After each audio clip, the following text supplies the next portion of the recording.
Students, मैं Uma Rathore, assistant professor of chemistry, government board college Bikaner.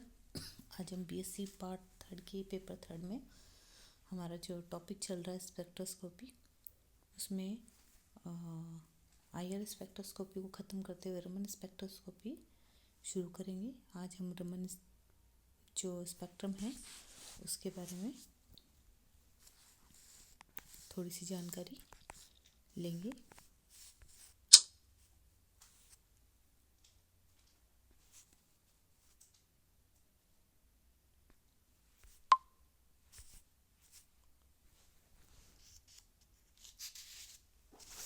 जो हमारे पास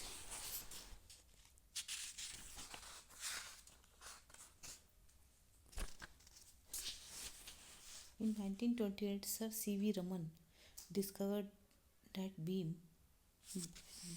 when a beam of monochromatic light was allowed to pass through some organic liquid like benzene, toluene, etc., the scattering light contained some additional frequencies over and above that of incident frequency. This is known as Raman effect.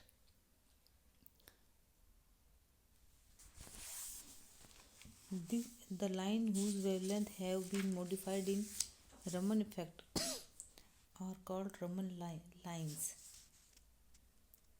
The line having wavelength greater than that of incident wavelength are called stroke line,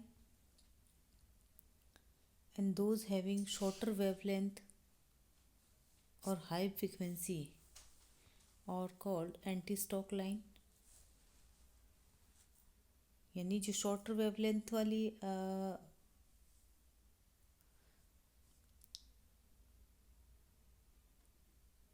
जो line है हमारे पास, उनकी frequency high है, और जो हमारे पास जो greater length जिनकी ज़्यादा है उनकी फ्रीक्वेंसी हमारे पास कैसी है, कम है। उन्हें हम स्ट्रोक लाइन कहेंगे, और जिनकी फ्रीक्वेंसी ज़्यादा है उनको हम एंटी स्ट्रोक लाइन कहेंगे।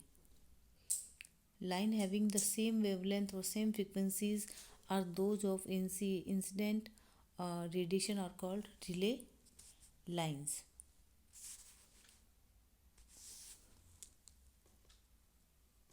जिन लाइन की फ्रीक्वेंसीज जो अपने इंसिडेंट रेडिएशन के बराबर हैं वो रिले लाइन कही जाएगी।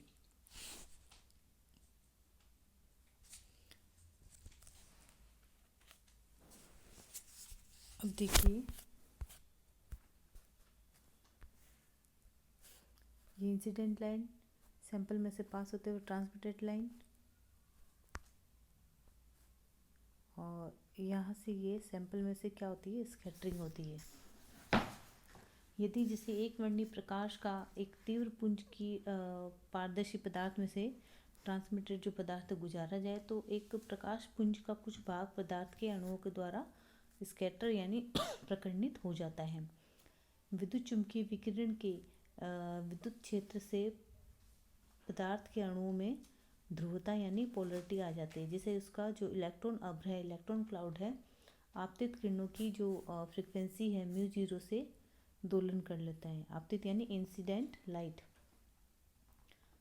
इस इलेक्ट्रॉन अभ्र के दोलन से दोलन करता एक द्विध्रुव बन जाता है, डायपोल बन जाता है, जो कि आपतित किरणों की आवृत्ति के बराबर आवृत्ति वाले विकिरण उत्सर्जित करता है। इसे हम क्या कहेंगे, रिले लाइट, रिले प्रकीर्णन या रिले स्कैटरिंग कहते हैं।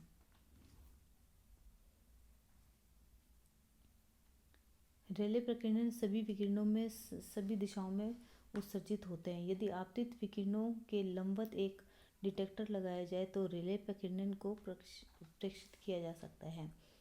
क्योंकि प्रकाश का सिर्फ 1% पार्ट ही प्रकीर्णित होता है, अतः स्रोत जो भी हम लेते हैं वो काफ़ी तीव्रता वाला लिया जाता है। लेज़र इसके लिए एक अच्छा एग्जाम्पल है।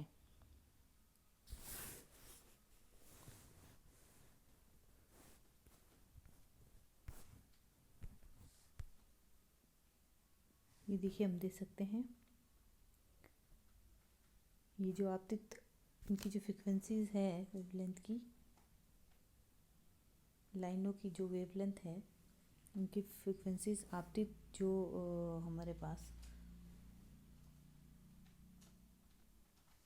किरणों की फ्रिक्वेंसीज के बराबर है। रिले लाइट है और ये है हमारे पास एंटी स्टॉक लाइन जिनकी फ्रिक्वेंसीज हायर है, वेवलेंथ शॉर्टर है।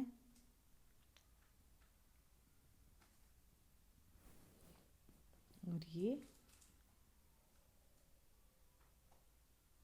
हमारे पास है stock line.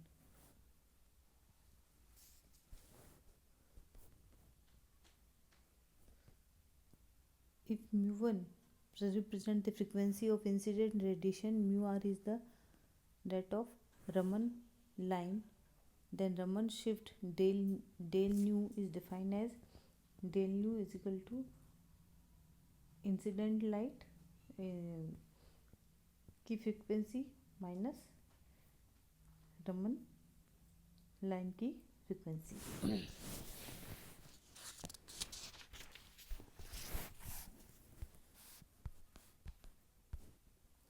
Raman shift is characteristic of the compound formed and it does not depend upon the frequency of incident radiation. Del nu is also known as Raman frequency. Raman effect is used to obtain rotational and vibrational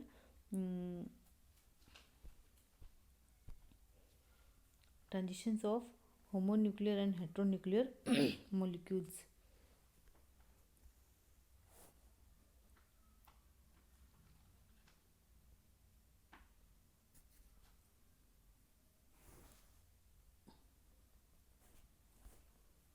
अब हम देखते हैं रमन रेखाओं के क्या गुण होने चाहिए। हाँ, पहले क्या है कि स्टॉक रेखाओं की तीव्रता सदैव ही एंटी स्टॉक रेखाओं की तुलना में उच्च होती है। इंटेंसिटी तापमान में वृद्धि के साथ एंटी स्टॉक रेखाओं की तीव्रता उच्च हो जाती है।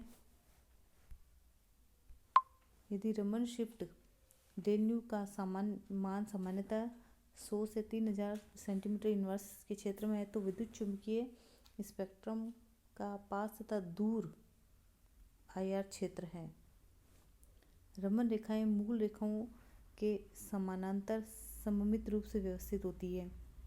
तापमान वृद्धि के साथ ही उनका मूल रेखाओं से व्यक्तिगत पृथक्करण घटता जाता है। मूल रेखा से पृथक्करण में वृद्धि के साथ एंटी स्टॉक रेखाओं की तीव्रता तेजी से घटती है।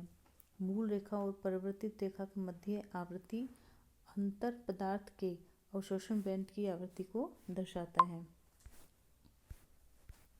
अब हम देखते हैं कि जो हमारे पास आईआर स्पेक्ट्रा है और जो रमन स्पेक्ट्रा है उनमें क्या डिफरेंस है।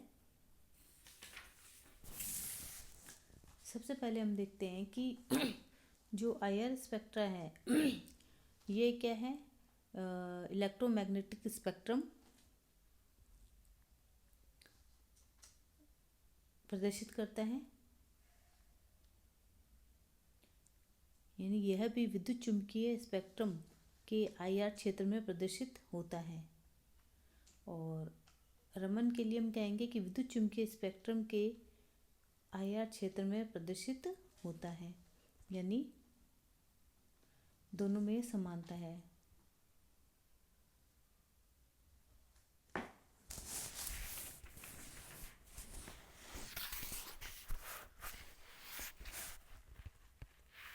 जो रमन है ये कंपन करते हुए अणुओं द्वारा प्रकाश के प्रकीर्णन से प्राप्त होता है और ये कंपन करते हुए अणुओं द्वारा प्रकाश के आईआर जो है अवशोषण के द्वारा प्राप्त होता है। यानी जो IR it is based upon the absorption of light and Raman है it is based upon the scattering of the light. अणुओं की जो ध्रुवता से निर्धारण होता है कि रमन स्पेक्ट्रम होगा या नहीं होगा। और अणु में स्थायी जो है द्विध्रुव आघूर्ण की उपस्थिति आईआर स्पेक्ट्रम के लिए एक अनिवार्य शर्त है। यानी आईआर के लिए क्या है हमारे पास molecule should have permanent dipole moment and there must be change in polarizability of molecule. Only dilute solution can be used. IR में हम dilute solution का यूज़ करते हैं, जबकि since intensity of Raman line is weak, so normally concentration solution are used. जो रमन लाइनों की जो तीव्रता है अत्यंत कम होती है, अतः उन्हें प्रबल करने के लिए सामान्यतः हम सांद्र विलयनों का उपयोग करते हैं, जबकि IR में अधिकांशतः तनु विलयनों का ही उपयोग किया जाता है। और रमन जो स्पेक्ट्रम है जल को विलायक के रूप में चुना जाता है, जबकि IR में जल का विलायक के रूप में हम प्रयोग नहीं कर सकते हैं। Water cannot be used as solvent in IR and water can be used as solvent in Raman spectra. यह विधि यथार्थ यानी एक्यूरेट तो है लेकिन संवेदनशील सेंसिटिव नहीं है IR के रमन स्पेक्ट्रम के लिए। और IR में जो ये विधि है यथार्थ होने के साथ साथ संवेदनशील भी है। इसमें जो है प्रकाशिक तंत्र यानी ऑप्टिकल जो सिस्टम होता है हमारा, कांच या क्वार्ट्ज के बने हुए होते हैं।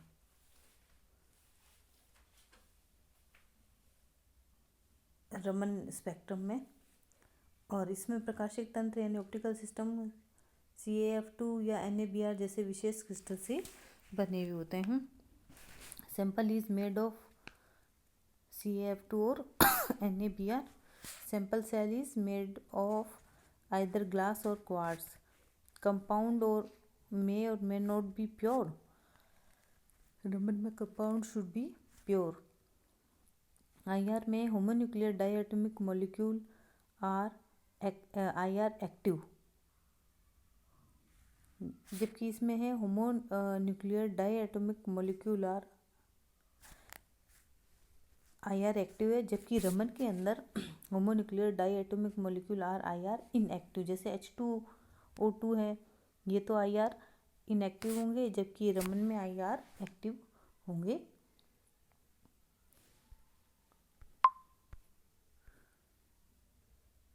Thank you, have a nice day.